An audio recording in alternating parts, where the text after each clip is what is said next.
The broadcast is now starting. All attendees are in listen-only mode. Hello everyone, this is Kevin Klein with ShipStation. We will be getting started in a few minutes. We're just going to let a couple more folks join. So we'll be on mute for just a minute or two, and then we'll get started.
Okay, I think we're going to go ahead and get started here. We'll welcome everyone. My name is Kevin Klein. I work as a channel account manager at ShipStation. You know, the ShipStation, welcome to the ShipStation, how to compete with Amazon Prime one day. In April of this year, Amazon made an announcement that they were investing $800 million, close to $1 billion, in in updating their infrastructure for the opportunity or the purpose of offering one day free Prime shipping to their more than 100 million U.S. Prime users. And in my conversations with a lot of our merchants and a lot of people who are coming to us, I think that there was quite a bit of anxiety around how as a merchant are they going to compete with this sort of announcement or this new reality that Amazon will offer one day. And it's not just small merchants either. I think you see quite a lot of large multinational retailers such as Walmart are also sort of grappling with the same thing. So the idea came about is to maybe just have a quick discussion with our users and partners on how best to go about competing with this. So as I mentioned, my name is Kevin Klein. I'm the channel account manager here at ShipStation. I manage the ongoing relationships with a lot of our different partners, of which ShipStation has many. And I'm also joined by my friend Callie. Hi, I'm Callie Kesey. I'm the Marketing and Partnerships Director at Gauge. Gauge is a e-commerce design and development agency with about 10 years experience in the e-commerce space. I myself, nearly 14, and I'm happy to be here. Yeah, where are you based out of, Callie? Where are you calling from today? We're currently out of Savannah, Georgia. Great, awesome. And then of course ShipStation is based in Austin, Texas. So we're thrilled to have you here. Happy to be here. So I guess the big question is sort of again, why are we here? At ShipStation's big mission is to be, our mission statement is wherever you sell, however you ship, exceptionally efficient. So the real purpose of this webinar is to discuss how our merchants and how people who are listening on this webinar can do just that, be exceptionally efficient in the face of what might seem like a daunting task of offering some of the options that Amazon is offering in the fulfillment world. So I'm going to set this up in two ways. I'm going to talk about the overall fulfillment landscape. I'm sure, Cal, you've got some good opinions there as well. And I want to talk about the impact of fulfillment options on checkout, which I know, Cal, you see a lot of that in your world as well, sort of consulting merchants on an ongoing Definitely. basis. Then I'll jump into the nuts and bolts of automation and how to be efficient at scale. And some of the things that we see pretty commonly across our landscape, our user base, that really make a difference in the fulfillment process. And then talk about sort of the post-purchase experience, that whole customer journey, and how impactful that is to differentiate yourself in the face of this announcement. So first and foremost, yeah, I do want to talk briefly about the sort of future of e-commerce fulfillment. That sounds like such a bold statement because it is rapidly changing, and we've seen some announcements come across. Like with the Amazon, with some of the carriers' reactions to that announcement. But what it really all boils down to is the fact that customer expectations are rapidly changing around e-commerce. And I think the reason for that is, the elephant in the room is Amazon. So, we colloquially will call it, in our landscape, the Amazon effect, where, they have become such a giant in e-commerce that I think a lot of people do business with them. A lot of people shop on that marketplace, and their expectations are that they get their products in a 2-day, timely manner. And there's a trust factor there. I feel like a lot of people can wait now to order a package for a birthday, or wait for a package for a wedding, because they expect that they'll get that package in 2 days. And that's a powerful effect that I think that's rapidly changing the fulfillment landscape. And they continue to use that to their advantage. I think the reason that they announced the 1-day Prime announcement, and the fact that they want to offer it, is that they recognize that that's one of their biggest assets in getting customers to shop on their platform. And I feel like a lot of our merchants are sort of grappling with this ever evolving landscape. But what we found in sort of the research and anecdotally from a lot of speaking with our users and just overall feedback is that there are ways to sort of grapple with this.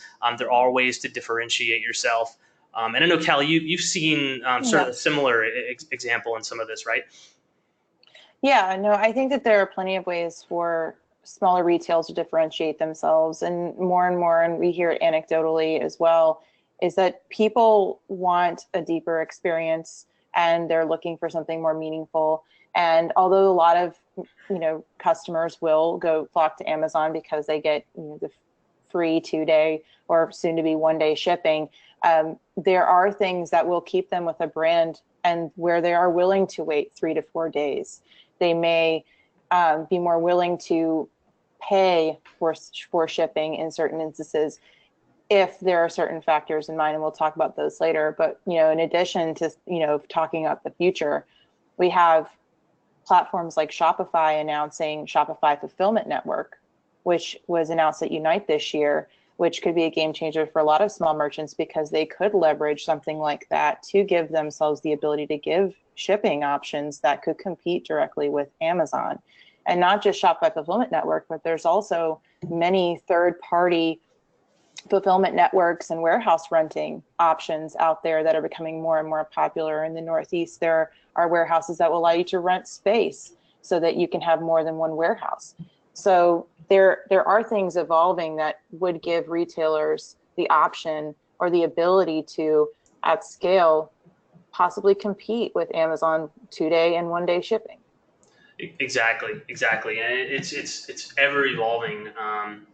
We see that, and I think it's all in response to some of the pressures that I think that Amazon's putting on merchants and the competition, which in effect, I mean, it's good for the end user, it's good for the consumer, but from a merchant perspective, it can be a little bit daunting. But I think merchants are waking up, if they're not already there, that there is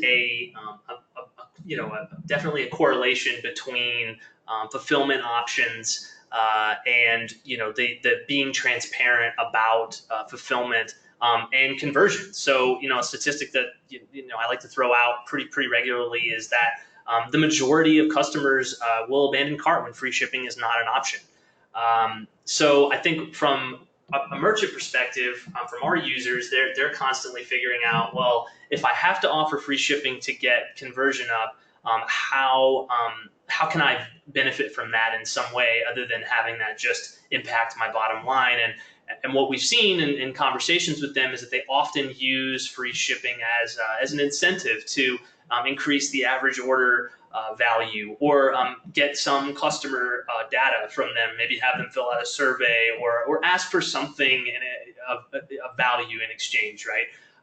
Yeah. I think they find that having good data on customers, or good data, helps them inform and make better product decisions, and helps them make better decisions for their customers. Are you seeing anything similar, Kelly?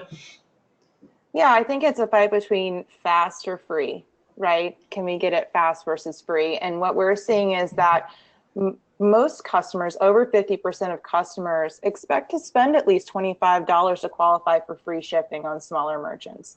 So it's not unexpected, and it's not something that you can't do, to have something as like a price that you have to meet in order to get that free shipping.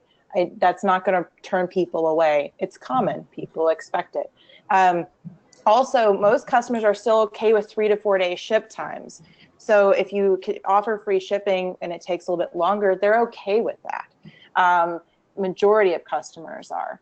So, and I think also, 56% of consumers abandon a cart when free shipping is not an option.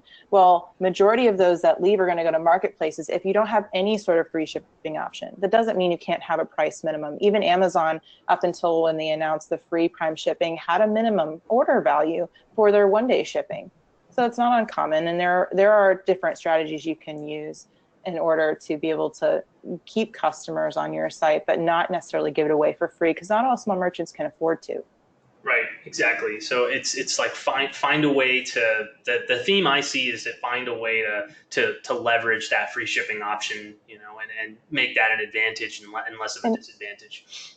In addition, I just want to add that what we've actually found customers doing is, we had one of our clients survey their customers about shipping. How do they feel about shipping? What would they prefer? Would they be willing to do X to get Y?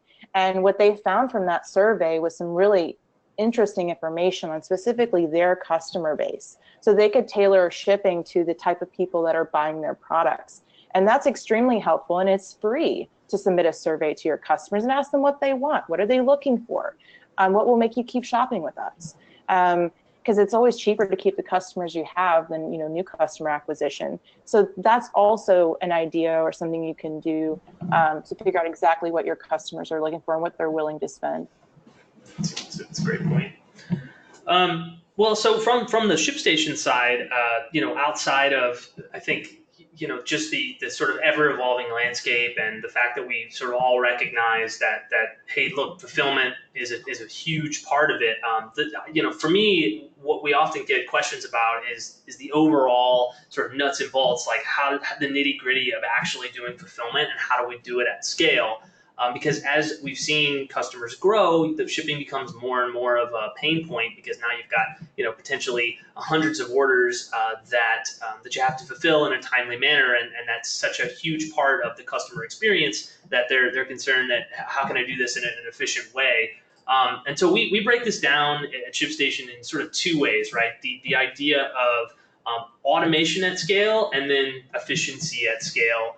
And what I mean by automation at scale is the idea of having all of the pertinent things that go into fulfillment automatically filled in, or automatically selected based on some research, right? So just doing a little bit of homework on rate shopping, for example, can make a huge difference on overall bottom line, and how much of an impact of free shipping is to the overall bottom line.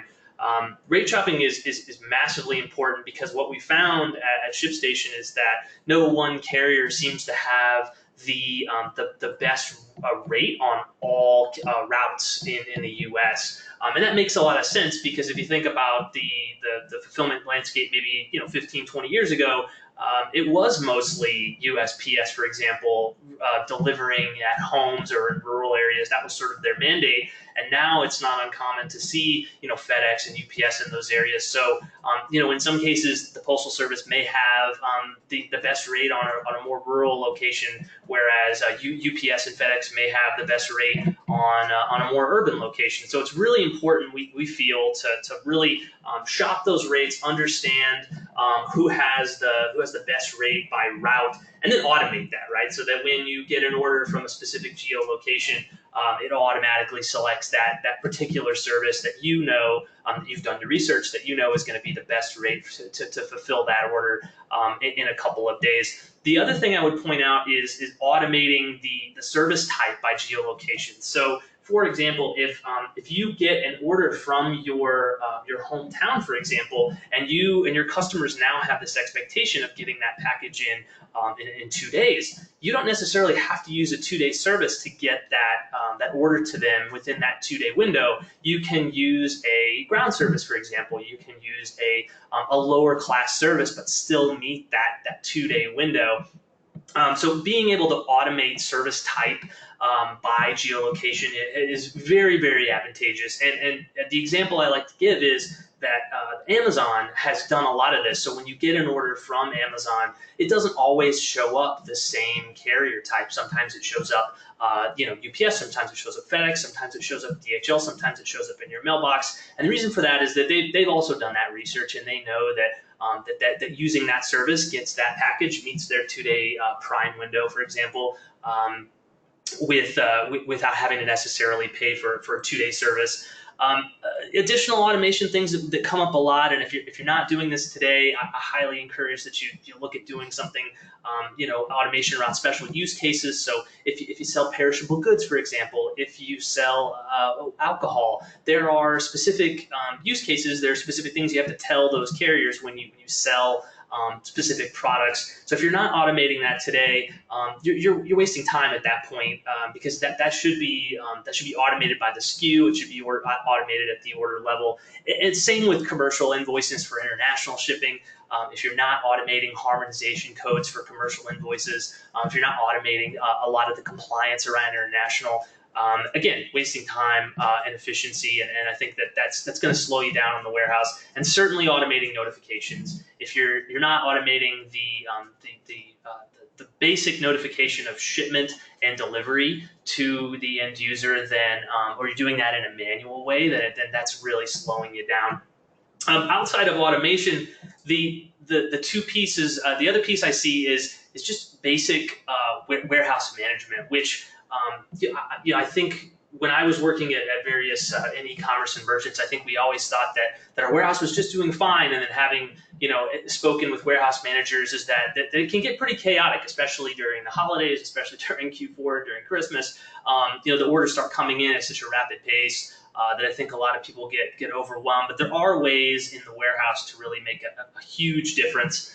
Basic organization around how those labels come out of the printer, ordering those labels by SKU, how you organize picking and packing is massively important. I've seen merchants where they've got inventory in multiple locations. They're having to pick different parts of the warehouse. It can be pretty frustrating. And then I like to talk about scanning too. I know that sometimes scanning seems kind of like an afterthought, but we find that's a big part of efficiency in the warehouse. Can really reduce order error. Nothing more frustrating than maybe sending the wrong package to a customer. That certainly happens at scale.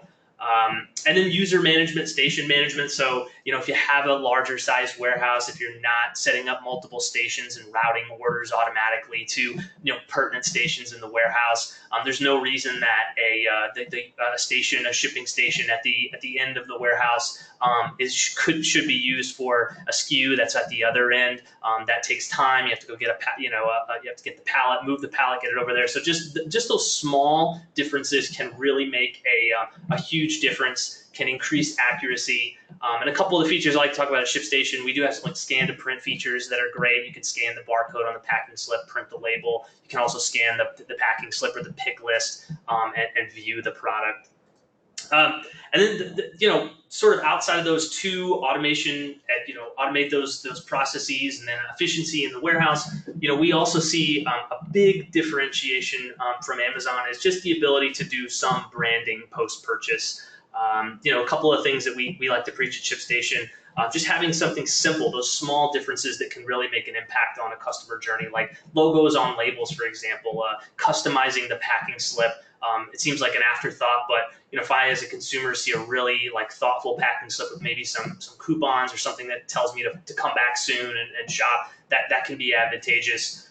And then branding the whole experience, the whole notification experience, not only in the shipment and delivery notifications, but in the tracking page, as well as the return process. And Callie, you see that a lot too, right? I know that you've experienced, you get questions about post purchase and branding, and it comes up pretty often for you, right? Yeah, I mean, post-purchase branding is a way for you to make a memorable experience for customers. It's the unboxing experience. So if they receive a package, a box with your logo on it and really cool tape, and then they just from the time that they open, they get a really nice packing slip with, in addition to coupons for their purchase, but ways to refer their friends.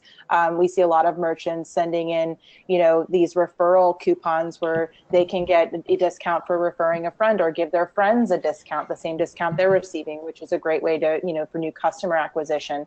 And then having the shipping and delivery notifications branded as well, having that be a really great nurture experience, so a customer feels it builds trust from the beginning of the purchase. As soon as they purchase, they say, we received your order, we fulfilled your order, we're shipping it, here's your tracking information, it will be shipped today. Having those touch points throughout the process is super important for building trust. And what we've seen also, which is really interesting, is allowing merchants to give their customers an option for how to receive those notifications is a nice way to differentiate. Not just email, but say they prefer Facebook Messenger, say they prefer a text message. Those are also different ways you can differentiate yourself so that you're giving information to your customers the way they want to receive it. Yeah, it kind of boils down to that. I keep hearing that word. It's a trust factor, right? So just having the sort of the basic warehouse operations, having that customer journey really fleshed out from the time they convert and the time they buy a product to the point it shows up to their door. The more trust you can build as a merchant can really impact not only repeat business, but also new business, right? Word of mouth. That the feedback you get on forums, on your Facebook page, on your social media. People love to talk about good experiences. They also really like to talk about bad ones. Well, so they the do better like to you talk about bad ones. Well, Yeah. I mean, the bad ones, it's interesting. I mean, if you can create that great customer experience from that first purchase, you're increasing your ability to have a second purchase tenfold. Because one bad experience, most consumers won't come back with one bad experience, especially with a new brand. So any of those new customers you're getting, this piece is essential to creating an overall good experience with your brand. And the last point there is returns. Returns are a big part of this too. Normally taking what could be a bad experience, having to return an item and turning it on its face to be an actual really somewhat enjoyable or easy experience can even still have people coming back. Maybe this one didn't work out, but if you're doing an exchange, there are ways to take that to your advantage and make that a really great experience for customers. We're like, I trust them. Their return experience was great. I'd shop there again. I'd give them another chance. Whereas if you don't, you're losing big. Yeah, we got that. We got that question a lot. One of the things that we, I think I mentioned in the previous slide is the idea of branded returns. So one of the pain points we saw was that sometimes getting that label, that actual return RMA shipping label to the end user can be kind of challenging, especially if you have to go back and forth multiple times with maybe a customer service rep, or you're in a high return vertical like fashion. How do you manage those returns at scale? And we came away with this idea that, hey, why couldn't we just make that self-serve, returns, like a returns portal or something, very much the way that they do it at Amazon. But also make that more of an advantage, right? Make that an insulated experience for the customer's brand, and really remind them when they do get that label in 30 seconds or less, that they also see that experience and correspond that with the brand. For sure. Well, cool. Well, with 5 minutes left, we do have a couple of questions that have come in.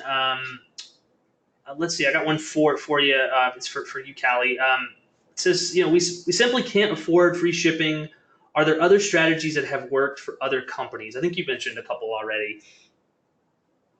Yeah. So first of all, I mentioned a survey. It's always good to get a pulse of your customers. You get an idea of what they're looking for. Were they preferring fast shipping over free shipping over fast shipping? And if you can't provide flat out free shipping, then I definitely suggest using either a tiered approach where buy more, save more, or up to a certain threshold, you can receive free shipping. I know that a lot of merchants are really worried about lost margins, but in some cases, you have to eat some of that. And what I mean by that is that you have to sometimes take shipping as part of a loss, because in this landscape, you're going to have really hard time getting away with not having any kind of free shipping option at this point, or a fast shipping option that's within reason. That's why you need to leverage those other tools to be able, like you mentioned, Kevin, the ways that you can use geolocation in order to find the most efficient, using those back end systems to create efficiency so that margin isn't lost so much. Reduce that pain. Reduce that pain as much as you can on the back end, accept the fact that you're probably going to lose a little bit. We've also seen some of our clients implement a flat rate shipping. Sometimes they'll win a little, sometimes they'll lose a little, but it's a flat rate and customers can count on it. And their customer base, based on the survey, they were one of the clients that did a survey. Based on that survey, they realized their customers were okay with a flat rate as long as they didn't have to worry about huge fluctuations. And then they also implemented a threshold for free shipping, which was also a big deal. So in conjunction with those things, that works. And don't be afraid to test a little bit, right? We've had plenty of our clients test a little bit as far as what their shipping option would be. Some do tiers, some do flat rates, some do, the fluctuation where people can, test their rate or, see their rate and checkout. There are options. You just have to be willing to test, accept a little bit of loss, and create as many efficiencies as you can in the back office as possible. Yeah, I think that's something that we really try to preach here at ShipStation. Is just like that's part of our mission, is just being as efficient as possible. I guess that kind of lends into the next question here. It's hey, any tips that may be important for the upcoming holiday season? I know we're in July in the middle of the summer, but I think a lot of merchants are probably starting to look in that direction. Q4 is right around the corner; it'll be here before we know it. Yeah, I guess I could speak to that one. The thing I would really stress is that be prepared for a high influx of orders that's going to come in. The extra important tips I would point back to those two slides that I was talking about earlier. Have a plan around automation so that you're not wasting time around some of the pain points that I think a lot of merchants experience around international or around where products are in the warehouse, and just take a hard look now when things are a little bit slower on what's working in your warehouse and what's not, and where you can improve upon and take advantage of some of the tools that applications out there like ShipStation can give you that can make you as efficient as possible. Anything you think tips for upcoming holiday season, Callie? Well, upcoming holiday season also has an influx of returns, and I'll touch on this again. I feel strongly that returns are an opportunity to differentiate. We know Amazon has this no questions asked. Nordstrom is another brand that has a no questions asked, and not all merchants can afford to have a no questions asked policy. So I think my tip is that make sure that you prepare your customers ahead of time, ahead of the holiday season, to prepare for slowdowns. There's nothing worse than to have an expectation and it not meet expectations. So what we have our customers do, customers that can't just do a no questions asked policy, right? What I would suggest that they do is make sure that you're sending out email notifications, or you're putting something on your website that's pretty prominent, or maybe on the order confirmation page that says, hey, it's the holidays. Things are going to be a little bit slower. Please expect delays, but we promise to get your order to you fast and efficiently. And, and if you have a return, same thing. Please expect some delays, but we promise to treat you with respect, and we will get your returns processed as soon as we can. If you set that expectation up front, then customers are willing to work with you more. They're more understanding. So I definitely say make sure you're always setting expectations for your customers as much as possible during the holiday season, so they can have the best experience possible with your brand. Yeah, one of the things I always like to talk about is, just to add on that, is the best brands tend to over communicate and tend to be very transparent. Exactly. And I think that's true in this case, right? Just be transparent about your shipping fulfillment times, be transparent about returns, and over communicate. Where's their box, where's their package? Let them know what's going on, and people will find you. Your brand equity will increase dramatically. Yeah, make sure that there are as many channels open as possible for them to communicate with you. I mentioned those other options like messaging, text messaging, email, and phone. There's nothing that beats hearing an actual human voice on the other side. So if you are capable of having humans responding to customers, that makes a huge difference as well. Right, the human difference. The human difference. Right. Well, let's leave it there as we're at time. Thank you all so much for joining us. Thank you, Callie, for your time. Always really insightful stuff. We will have a copy of this recording on our page. If you're not familiar with ShipStation or Gauge, by all means, please find us. And if there's any questions post, you're more than welcome to hit me up and reach out. And we hope you all have a great day. Thank you so much for joining us. Thanks for joining us. Thank you for having me, Kevin. Yep, anytime. Take care. Bye-bye.